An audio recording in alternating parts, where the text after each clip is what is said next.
नमस्कार दोस्तों, study regular by Lucknow में आपका फिर से स्वागत है। आज हम बात करने जा रहे हैं साइंस की बहुत ही इम्पोर्टेंट सीरीज के बारे में। ये सीरीज मैंने आज से शुरू कर दी है। जिस कैंडिडेट को भी, जिस बच्चे को भी जो ग्रुप डी की तैयारी कर रहा है, हरियाणा ग्रुप डी की तैयारी कर रहा है या कोई अदर एग्जाम की तैयारी कर रहा है और उसकी साइंस में प्रॉब्लम है, तो बेसिक साइंस मैं कराने वाला हूँ और मेरी सीरीज शुरू होती है आज से। तो यदि आप भी मेरे channel study regular by Lucknow से जुड़ना चाहते हैं और इस सीरीज जो आने वाली है साइंस की, इनका फायदा उठाना चाहते हैं, तो आप मेरे से जुड़ सकते हैं। चैनल को सब्सक्राइब करें, लाइक करें और शेयर करें। ठीक है, तो चलो आज की जो सीरीज पहली है, जो जनरल साइंस क्वेश्चन की सीरीज रहने वाली है फॉर ग्रुप डी के लिए और अदर एग्जाम के लिए।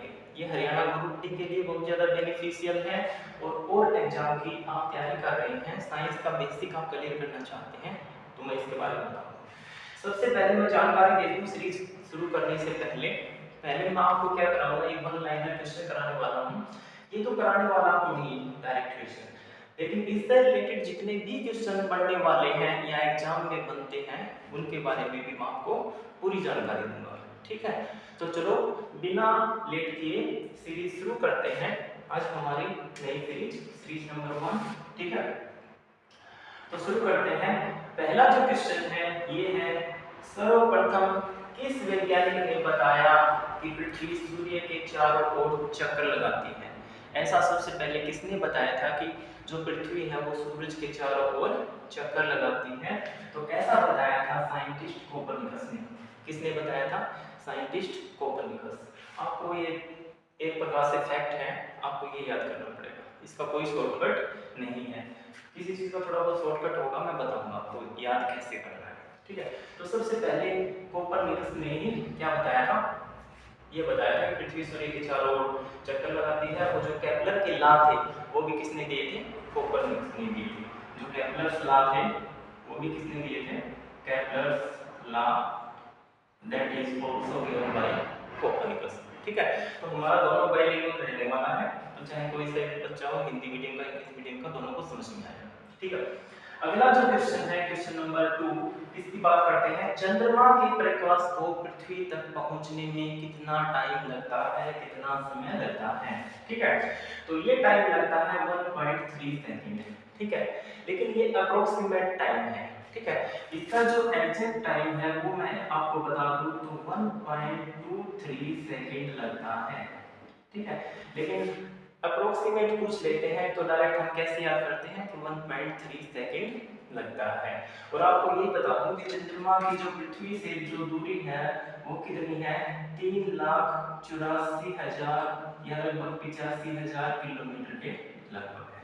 जो चंद्रमा की पृथ्वी से दूरी है कितनी है? 3,84,000 या लगभग 85,000 के अबाउट ये दूरी है। 3,84,000 ही माने आप। ठीक है, इससे कुछ थोड़ा बहुत अप्रोक्सीमेट इतना ही बैठेगा। अगला क्वेश्चन नंबर 3 हम करते हैं। रेल परिपथ पर वक्रों का झुकाव क्या प्रदान करने के लिए दिया जाता है? आपको रेल पटरियों पर ऐसे झुकाव देखने को मिलेगा, रेल की पटरियों पर ऐसे झुकाव। तो ये जो रेल की पटरियों में जो झुकाव है वक्रों के ऊपर, वो क्या प्रदान करने के लिए दिया जाता है? तो वो अभिकेंद्री बल प्रदान करने के लिए दिया जाता है। अभिकेंद्री बल, जिसको हम इंग्लिश में क्या कहते हैं? Centripetal force. सेंट्रीपिटल फोर्स क्या होता है? जो केंद्र की तरफ काम करता है। मान लीजिए इसका सेंटर ये है, तो ये जो बल है वो सेंटर की तरफ काम करेगा। इसको हम क्या कहेंगे? सेंट्रीपिटल फोर्स हम इसे कहते हैं। तो आपको ये याद हो जाएगा इससे। ठीक है, अगला जो क्वेश्चन है, क्वेश्चन नंबर 4, इसकी हम बात करते हैं। दूध के बिलोने पर मक्खन अलग होने का क्या कारण है?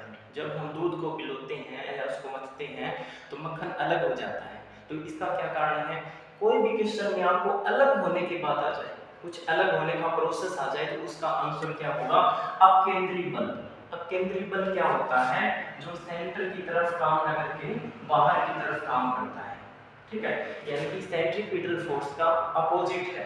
अभिकेंद्री बल का अपोजिट क्या होगा? अपकेंद्री बल। यानी कि सेंट्रीपिटल फोर्स का अपोजिट सेंट्रीफ्यूगल फोर्स। अपकेंद्री बल को क्या कहते हैं? सेंट्रीफ्यूगल फोर्स हम कहते हैं। और ये सेंटर के अपोजिट काम करता है। ठीक है। तो किसी भी चीज को हम मिला रहे हैं, कुछ कर रहे हैं, जैसे कपड़े धो रहे हैं, तो मैल कैसे अलग हो जाता है, तो इस कारण अलग हो जाता है, किसके कारण, सेंट्रीफ्यूगल फोर्स के कारण, अपकेंद्रीय बल के कारण। समझ में आया? ठीक है। तो ऐसे हम करते जाएंगे। क्वेश्चन नंबर 5 की हम बात कर लेते हैं। हाइग्रोमीटर क्या मापता है?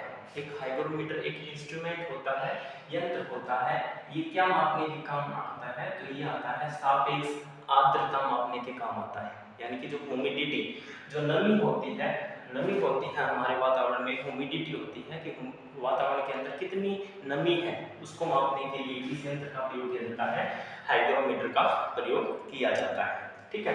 इसी प्रकार एक वर्ड इससे मिलता जुलता और होता है हाइड्रोमीटर। एक होता है हाइग्रोमीटर, एक होता है हाइड्रोमीटर। ये क्या मापता है, ये सापेक्ष घनत्व मापता है। ठीक है। हाइड्रोमीटर क्या मापता है, जो सापेक्ष जो घनत्व है उसको मापने के लिए प्रयोग किया जाता है। तो ये लगभग नाम एक जैसे हैं, लेकिन इसमें आपको क्या करना है, डिफरेंस करना है, कहीं इसका आंसर इसमें ना लिखा हुआ। ठीक है। तो जैसे हाइड्रोमीटर घनत्व मापता है, हाइग्रोमीटर क्या मापता है, हाइग्रो, ठीक है, गरीन आता है, गरीन में क्या होती है, नमी होती है, तो हाइग्रोमीटर नमी मापता है। समझ में आया? तो आप ऐसे याद करेंगे। साइंस को कैसे याद करेंगे, हमेशा साइंस के जितने भी वर्ड होते हैं उनसे ही समझ के याद करेंगे। ठीक है। तो आपको जल्दी याद होगा। तो इसी प्रकार कई यंत्र होते हैं, जैसे अल्टीमीटर क्या मापता है, ऊंचाई को मापता है, एनीमोमीटर क्या मापता है, जो हवा की गति होती है उसको मापता है। तो इस प्रकार बहुत सारे यंत्र होते हैं, आपको ये याद करना है। ठीक है। तो अगला जो क्वेश्चन है, क्वेश्चन नंबर 6 क्या है, पृथ्वी के किस भाग पर g का मान अधिकतम होता है? g का मान यानी कि जो ग्रेविटी होती है, g का मान पृथ्वी पर कहां पर सबसे ज्यादा अधिकतम होता है, ध्रुव पर अधिकतम होता है। ठीक है। अब ध्रुव पर क्यों होता है, इसका कारण मैं आपको बता देता हूं कि मान लीजिए पृथ्वी कैसी है, लगभग अंडाकार है। ठीक है। अब ये मान लीजिए इसका सेंटर हो गया और ध्रुव कहाँ पे है, यहाँ पे है। ठीक है। तो सेंटर से ये आपके क्या हो गई, ध्रुव हो गया।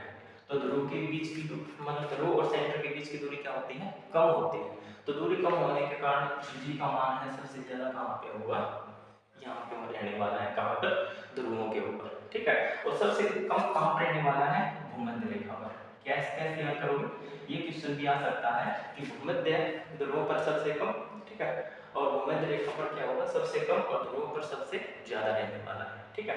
और आपको ये भी पता होगा जी का मान, हमारी जो सरफेस है, पृथ्वी का जो सरफेस है, सरफेस के ऊपर कितना रहने वाला है, 9.8 मीटर पर सेकंड। ये जी की वैल्यू रहने वाली है पृथ्वी सरफेस के ऊपर। और ये भी पूछ सकता है कि पृथ्वी के सेंटर पर, केंद्र पर जो जी का मान है वो कितना हो जाता है, 0 हो जाता है। तो इससे रिलेटेड क्वेश्चन बहुत सारे क्वेश्चन हो गए, तो आपको इनको भी याद रखना है, इनमें से भी आ सकता है। ठीक है। अगला जो क्वेश्चन है, क्वेश्चन नंबर 7 की हम बात करते हैं, वर्षा की बूंदें गोलीय आकार होने का क्या कारण है? ठीक है। जो वर्षा की बूंदें होती हैं वो कैसे आकार की होती हैं, गोल आकार की होती है। वर्षा की बूंदें जो गिरती हैं तो इस आकार में गिरती हैं, गोल आकार में। तो इसका कारण क्या है, देखो वो अपने आप को क्या करते हैं, सिकुड़ लेते हैं। ठीक है। तो कोई ना कोई फोर्स उनके ऊपर काम करेगा, तो ये फोर्स होता है पृष्ठ तनाव होता है, पृष्ठ तनाव। ठीक है। जैसा कि नाम से ही पता है, तनाव कहाँ पे आ रहा है, उसके पृष्ठ पर आ रहा है, उसकी सतह के ऊपर आ रहा है, जो उसके को क्या कर देता है, उसको गोल बना देता है। तो इंग्लिश में कहते हैं सरफेस टेंशन। ठीक है। तो इस सरफेस टेंशन के कारण क्या होता है, जो वर्षा के बूंदे हैं उन क्या करती है, गोल होती है। और एग्जांपल आपको मैं पृष्ठ तनाव के बता सकता हूँ, जो रोटी बनती है वो गोल ही क्यों बनती है, जब हम बनाते हैं तो लगभग गोल ही बनती है। ठीक है। तो वो सिर्फ किसके कारण होता है, पृष्ठ तनाव के कारण ही होता है, इस सरफेस टेंशन की वजह से ही होता है। ठीक है। तो इसी प्रकार कोई भी तेल की बूंद कोई भी हो, लगभग गोल आकार में ही ग्रहण करती है, इसके कारण सरफेस टेंशन के कारण। ठीक है। तो अगला क्वेश्चन है, क्वेश्चन नंबर 8, पल्सर क्या होते हैं? ठीक है। तो पल्सर क्या होते हैं, ये पल्सर ये वर्ड आ सकता है, आप इसमें कंफ्यूज भी हो सकते हो। जो तेजी से घूमने वाले जो न्यूट्रॉन तारे हैं उनको हम पल्सर कहते हैं। क्या होते हैं पल्सर, जो तेजी से घूमने वाले न्यूट्रॉन तारे हैं उनको हम क्या वर्ड नाम दे दिया गया है, पल्सर नाम दे दिया गया है। ठीक है। जैसा कि आप जानते हो कि तारे हैं। ठीक है। अब ये बताओ मेरे को, जो तारे का जो रंग होता है वो क्या बताता है, तारे का रंग बताता है उसके तापमान, ताप को बताता है। ठीक है। कि इस यदि किसी तारे का तापमान ज़्यादा है तो उसका रंग नीला होगा, उससे कम है तो उसका लाल होगा, या उससे कम है तो उसका सफ़ेद हो सकता है। तो इस प्रकार तारे का जो रंग है उसको क्या मानता है, वो तारा उतना ही गर्म होगा, ठीक है। जैसा उसका रंग होगा उस आधार पर वो गर्म या ठंडा होगा, ठीक है। अगला क्वेश्चन है क्वेश्चन नंबर 9, लालटेन में तेल ऊपर किस कारण चढ़ता है, ठीक है। तो लालटेन होती है हमारी, जो भी मान लीजिए लालटेन होगी, ये तेल है, ठीक है, और इसमें क्या होता है, जो भी बत्ती हम लगाते हैं, ठीक है, तो इसमें तेल ऊपर चढ़ जाता है अपने आप। तो वो किस प्रोसेस के कारण चढ़ता है, तो ये चढ़ता है गैसीय तत्वों के कारण, कैपिलरी के कारण। और इसके कई एग्जाम में पूछे जा सकते हैं। तो और एग्जाम्पल यदि मैं बताना चाहूँगा तो क्या होंगे, ठीक है। जब हम खेत में बारिश से पहले ऐसे ही खेत को छोड़ देते हैं तो उसमें क्या बन जाते हैं, बारिश के बाद कैपिलरीज बन जाती हैं। कैपिलरी क्या, छोटी छोटी नलिकाएं बन जाती हैं, ठीक है। बारिश के बाद जैसे खेत में ऐसे ऐसे तो क्या होता है, अंदर से छोटी छोटी नलिकाएं होती हैं, ठीक है। नलिकाएं होती हैं तो वो क्या करती हैं कि पानी को बाहर ले आती हैं, अंदर का पानी बाहर ले आएंगे। तो हम क्या करते हैं, उसमें कल्टिवेट कर देते हैं उसको, ठीक है, ट्रैक्टर के द्वारा कल्टिवेट कर देते हैं, जो कि अंदर का जमीन का पानी है, जो खेत का पानी है, वो बाहर ना निकले और हमारी जो फसल है वो ना सूखे, या ठीक है अच्छी बने उसकी पैदावार। तो उसको हम क्या करते हैं, कल्टिवेट करते हैं, कल्टिवेटर चला देते हैं, ठीक है। तो वहाँ पे भी कैपिलरी का एग्जाम्पल आएगा, ठीक है। तो जो भी तेल ऊपर चढ़ने का कारण या कुछ ऐसे होना, तो वहाँ पे क्या है, क्या आपको आंसर देना है, कैपिलरी के कारण, कैपिलरी प्रोसेस हो रहा है, ठीक है। हम दिया भी जलाते थे मिट्टी के तेल का, तो उसमें तेल कैसे चढ़ता था, कैपिलरी के कारण। लालटेन में तेल कैसे चढ़ता है, कैपिलरी के कारण, ठीक है। तो ये गैसीय तत्वों के कारण तेल ऊपर चढ़ता है। क्वेश्चन नंबर 10 की बात करते हैं, सहती और ऊर्जा के बीच का संबंध किसने दिया। सहती किसे कहते हैं, ये वर्ड आपके लिए नया होगा। सहती किसे कहते हैं, मास को कहते हैं, मास, द्रव्यमान, ठीक है। अब ऊर्जा को बताइए, एनर्जी। तो मास और एनर्जी के बीच में जो रिलेशन दिया था वो किस साइंटिस्ट ने दिया था, आइंस्टाइन ने दिया था। किसने दिया था, आइंस्टीन ने दिया था, आइंस्टाइन ने दिया था, एक ही नाम है, आप याद कर लीजिएगा, ठीक है। और इसका फार्मूला क्या है, E = mc²। क्या फार्मूला है, E = mc²। E क्या है आपकी, एनर्जी, ऊर्जा, ठीक है। M क्या है, मास, ठीक है। और C क्या है, कांस्टेंट वैल्यू, ठीक है। और ये वैसे क्या है, स्पीड ऑफ लाइट, जो कि कांस्टेंट होती है। आपको पता भी है C की वैल्यू कितनी होती है, 3 × 10⁸ मीटर पर सेकंड, ठीक है। तो ये कॉन्सेप्ट भी आपका क्लियर हो जाता है। अगले क्वेश्चन की हम बात करते हैं, क्वेश्चन नंबर 11। क्वेश्चन नंबर 11 क्या है, पनडुब्बी के अंदर समुद्र के बाहर सतह को देखने के लिए किसका प्रयोग किया जाता है। तो आपको पता है पनडुब्बी कहाँ पे चलती है, समुद्र के अंदर चलती है। मान लीजिए ये समुद्र है, ठीक है, तो इसके अंदर कोई पनडुब्बी है, ठीक है। तो इस पनडुब्बी के अंदर से जो समुद्र की जो सतह है यहाँ पर देखने के लिए किस यंत्र का प्रयोग किया जाता है, तो किस यंत्र का प्रयोग किया जाता है, पेरिस्कोप का, ठीक है। पेरिस्कोप का प्रयोग किया जाता है। और क्वेश्चन आ जाता है कि पेरिस्कोप में क्या होते हैं, ठीक है। पेरिस्कोप में कुछ नहीं होता, सिर्फ और सिर्फ क्या होते हैं, दो प्लेन मिरर लगे होते हैं। क्या यूज होते हैं, दो प्लेन मिरर।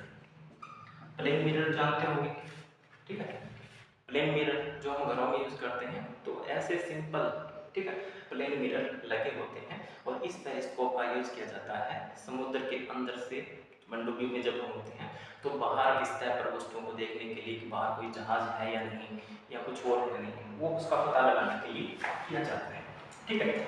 अगला जो क्वेश्चन है, क्वेश्चन नंबर 12, समुद्र में ज्वार भाटे का क्या कारण है। तो समुद्र में ज्वार भाटे का क्या कारण है, समुद्र में जो ज्वार भाटा आता है, बड़ी बड़ी लहरें आती हैं, ऊपर नीचे होती रहती हैं, उसका क्या कारण है, उसका कारण है सूर्य और चंद्रमा का आकर्षण, ठीक है। इसे हम गुरुत्वाकर्षण भी कह सकते हैं कि सूर्य और चंद्रमा का आपस में गुरुत्वाकर्षण कम और ज्यादा होता रहता है, उसकी तरफ खींचता है उसकी तरफ, तो उसके कारण एक ज्वार भाटा आता है, ठीक है। और ये ज्वार भाटा आने में कितना टाइम लगता है, इसके बारे में भी आप पता कर सकते हैं। तो एक ज्वार आता है और उसके बाद जो भी भाटा आता है उसके लिए टाइम लगता है लगभग 12.5 घंटे, ठीक है। 12.5 घंटे पर ज्वार आ जाता है। जब फिर दूसरा जब बार आने में कितना टाइम लगेगा, लगभग 12.5 घंटे, यानी कि 12 घंटे 26 मिनट या लगभग 12.5 घंटे हम कह सकते हैं। ठीक है, और भाटे का टाइम है लगभग 6 से 6.5 घंटे, लगभग 6 घंटे या 6.5 घंटे का टाइम लगता है एक भाटा आता है, तो उसके बाद भाटा आने का टाइम है 6.5 घंटे का। तो ये भी नॉर्मली आप याद कर लीजिएगा, बहुत ही इंपॉर्टेंट क्वेश्चन रहने वाले हैं ये आपके एग्जाम की दृष्टि से। तो आगे हम क्वेश्चन की बात करते हैं, क्वेश्चन नंबर 13 का। क्वेश्चन नंबर 13 में क्या है, सौर परिवार में कौन सा ग्रह सूर्य से अधिकतम दूरी पर है। ठीक है, तो इसके बारे में आपको पता कर लेना है कि हमारे सौर परिवार में कितने ग्रह रह गए हैं, 8। ठीक है, पहले 9 ग्रह हो गए थे एक बार, लेकिन प्लूटो को ग्रह की कैटेगरी से बाहर निकाल दिया गया था। क्यों? क्योंकि उसको बोना ग्रह साबित कर दिया गया था। ठीक है, तो अब ग्रह कितने हैं, 8 है। उनको आपको सीरीज वाइज याद करना है, जो सूर्य के सबसे नजदीक है वो याद करना है, वैसे सीरीज वाइज याद करना है। तो कैसे रहने वाले हैं हम आपको जल्दी जल्दी बता दूं कि सूर्य के सबसे जो नजदीक है वो क्या है, बुध, फिर क्या आता है, शुक्र, फिर क्या आता है, पृथ्वी, बुध, शुक्र, पृथ्वी, फिर क्या आ जाता है, मंगल, और फिर कौन सा ग्रह आ जाता है, बृहस्पति। ठीक है, तो बुध, शुक्र, पृथ्वी, मंगल, बृहस्पति, अगला ग्रह आता है शनि। ठीक है, और अगला आता है यूरेनस, और लास्ट का ग्रह है नेपच्यून। ठीक है, तो लास्ट का ग्रह कौन सा है, नेपच्यून। तो सबसे ज्यादा दूरी पर जो ग्रह है वो कौन सा रहने वाला है, नेपच्यून है, या हिंदी में कहूं तो इसका नाम क्या है, वरुण। ठीक है, यूरेनस का नाम है अरुण और नेपच्यून का नाम क्या है, वरुण। तो लास्ट जो ग्रह रहने वाला है वो कौन सा रहने वाला है, वरुण है, दूरी के आधार पर। ठीक है, जिसको इंग्लिश में हम क्या कहेंगे, नेपच्यून। ठीक है, तो उसके आधार पर आपको दूरी के हिसाब से आपको याद करने हैं। सबसे पहले बुध, शुक्र, पृथ्वी, मंगल, बृहस्पति, शनि, यूरेनस, नेपच्यून। ठीक है, बृहस्पति, शनि, यूरेनस, नेपच्यून, ये 8 ग्रह रहने वाले हैं। ठीक है, और जैसा कि आपको पता है कि भोर या सांझ का तारा या सब कुछ गर्म ग्रह किसे कहते हैं, शुक्र ग्रह को हम कहते हैं। ये इंपॉर्टेंट क्वेश्चन है, कई बार एग्जाम में पूछ लिया जाता है, सबसे गर्म ग्रह कौन सा है, शुक्र। देखो होना चाहिए तो बुध, क्योंकि बुध पास में है, लेकिन बुध सबसे गर्म नहीं है, सबसे गर्म कौन सा है, शुक्र है। और शुक्र पर गर्म होने का कारण क्या है कि वहां पर मीथेन गैस अधिक मात्रा में है। ठीक है, और वो क्या करती है, पृथ्वी जो सूर्य का प्रकाश उसको अवशोषित करती है, तो सबसे ज्यादा गर्म ग्रह कौन सा बन जाता है, शुक्र बन जाता है। और बुध के बाद सबसे नजदीक कौन सा है, शुक्र ही है। ठीक है, और एक और जानकारी दे दूं, बुध और शुक्र है, इनका कोई भी उपग्रह नहीं है। पृथ्वी का एक उपग्रह है, कौन सा है, चंद्रमा। ठीक है, फिर मंगल के 2 उपग्रह हैं, कौन से हैं, फोबोस और डिमोस। ठीक है, कौन कौन से रहने वाले हैं, फोबोस और डिमोस। ठीक है, और इनमें सबसे छोटा उपग्रह, इन सभी ग्रहों का सबसे छोटा उपग्रह कौन सा है, डिमोस ही है, जो कि मंगल का ही एक उपग्रह है। ये जानकारी भी आप याद रखेंगे। और लाल ग्रह किसको कहते हैं, मंगल ग्रह को कहते हैं। और सबसे बड़ा ग्रह कौन सा है, बृहस्पति। आकार में सबसे बड़ा ग्रह, जहाँ पर तूफान लगभग आया रहता है, वो कैसा है, बृहस्पति। और सबसे ज्यादा गुरुत्वाकर्षण शक्ति भी इसी के रहने वाली है, किसकी, बृहस्पति की। ठीक है, उसी के बाद यदि हम बात करें, बृहस्पति के ही सबसे ज्यादा उपग्रह है आज के टाइम में। ठीक है, फिर शनि की बात करते हैं, तो शनि क्या आता है, शनि की चारों ओर वलय है, वो किसके हैं, गैस के वलय हैं। ठीक है, तो उसको इसके कारण कहते हैं, इसे हम कहते हैं सुंदरता का देवता। ठीक है, शनि ग्रह को कहते हैं हम सुंदरता का देवता। यूरेनस को हम कहते हैं लेटा हुआ ग्रह कहते हैं, इसे लेटा हुआ ग्रह भी कहते हैं, और इसको हरे रंग का ग्रह भी कह सकते हैं। किसको कहते हैं, यूरेनस को। ठीक है, और सबसे ज्यादा दूरी पर कौन सा है, नेपच्यून है। नेपच्यून है, तो ये भी ध्यान रखना है, सबसे ठंडा ग्रह कौन सा है, नेपच्यून ही रहने वाला है, क्योंकि सबसे ज्यादा दूरी पर है, तो वही सबसे ज्यादा ठंडा, और जो लगभग पास है वो वे ग्रह सब लगभग कितने रहने वाले, गर्म रहने वाले। ठीक है, तो ये सब बात है, इसके बारे में हमने जान ली। तो अगला क्वेश्चन करते हैं, क्वेश्चन नंबर 14। क्वेश्चन नंबर 14 क्या है, कौन सा तारा सूर्य के बाद पृथ्वी के सबसे निकट है। देखो पृथ्वी के सबसे नजदीक तारा कौन सा है, सूर्य है। ठीक है, यदि ये जिक्र आ जाए पहले कि पृथ्वी के सबसे नजदीक तारा कौन सा है, सूर्य, क्योंकि सूर्य भी क्या है, एक तारा है। ठीक है, तो पहला तो क्या है, सूर्य तारा है जो पृथ्वी के सबसे नजदीक है, और जो दूसरा तारा है वो कौन सा है, अल्फा सेंचुरी। कौन सा है, अल्फा सेंचुरी। ठीक है, तो अल्फा सेंचुरी नामक एक तारा है जो कि सूर्य के बाद पृथ्वी के सबसे नजदीक का तारा है।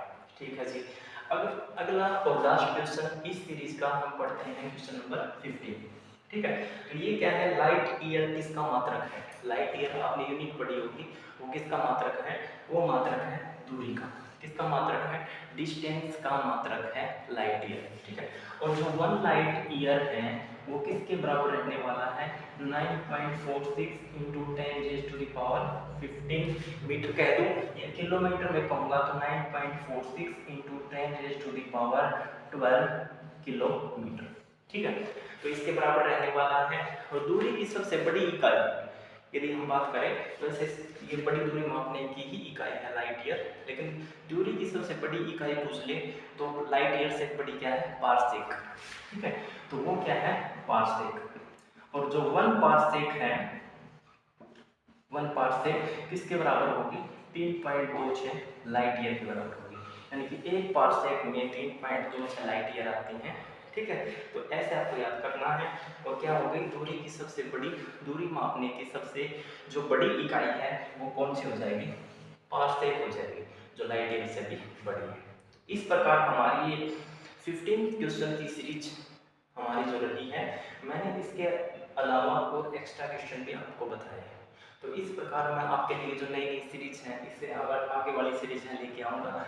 ये आपकी सबसे पहली सीरीज थी, ठीक है, जिसमें मैंने जितना हो सके मेहनत की, आपको समझाया आसान तरीके से, ठीक है। तो इस प्रकार जो भी आपकी जनरल साइंस रहने वाली है, उसके क्वेश्चन रहने वाले हैं, वो मैं आपके सामने लाता रहूँगा, ठीक है। तो इस तरह हम प्रैक्टिस करते रहेंगे। तो आशा करता हूँ कि ये वीडियो आपके समझ में आई होगी, ठीक है। तो आप इसका, मेरे को भी पता है कि आप अच्छे से फ़ायदा उठाएंगे, इसको पढ़ेंगे, ठीक है।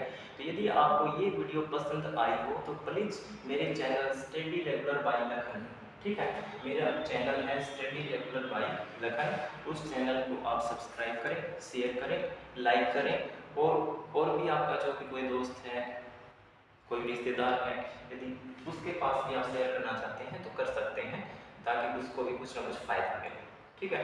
तो इस प्रकार मैं आपके लिए जो साइंस की है, मैथ की है, जो एनसीईआरटी की है, ये एनसीईआरटी क्वेश्चंस हैं, इनकी सीरीज लेके आया हूँ, जो आपके एग्जाम की दृष्टि से ही बहुत ही महत्वपूर्ण होने वाले हैं, ठीक है।